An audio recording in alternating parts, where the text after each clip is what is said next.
Le sens de l'humour de Jean-Marie Bigard ne fait pas l'unanimité auprès de tous. Cependant, cela n'a pas empêché le sexagénaire de rejoindre l'équipe de Cyril Hanouna dans Touche pas à mon poste et de continuer à participer à l'émission La Grosse Rigolade sur C8. Comme à son habitude, il a su captiver son public en déclamant une série de blagues. Pourtant, derrière son sourire se cachent des blessures profondes. Il est possible que certains ne soient pas au courant que Jean-Marie Bigard, qui est également acteur, a été touché par une tragédie paternelle. En effet, son père a été victime d'un acte de violence barbare, ayant été poignardé plusieurs fois par un bûcheron.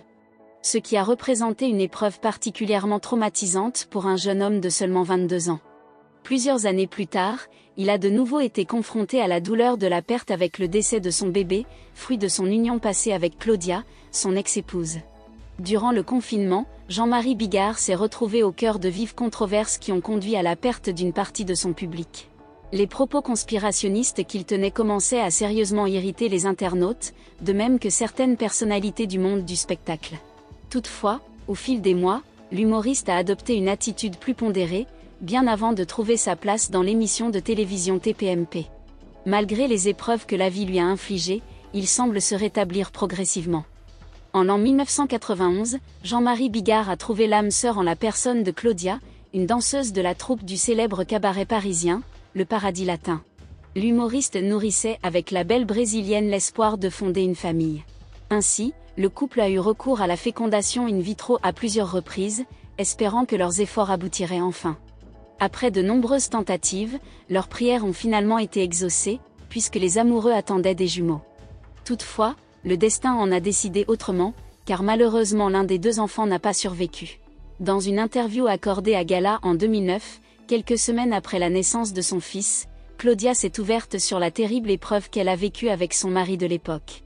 C'était une période difficile, mais notre vie ensemble avec Jean-Marie n'a jamais été aisée. J'ai subi 4 hémorragies, dont une qui m'a conduite en réanimation, a-t-elle confié en toute sincérité. La mère de Sacha Bigard a ensuite révélé que « j'attendais des jumeaux, mais l'autre bébé n'a pas survécu.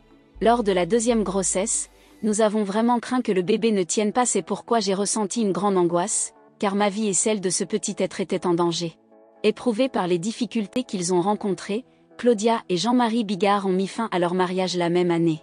Depuis, la danseuse de cabaret est retournée vivre au Brésil avec leur enfant.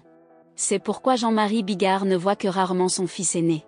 Avec sa femme Lola Marois, il a par la suite eu 2 jumeaux, une fille et un garçon prénommés Bella et Jules. Il aspire probablement à réaliser l'un de ses plus grands souhaits, à savoir voir tous ses enfants réunis.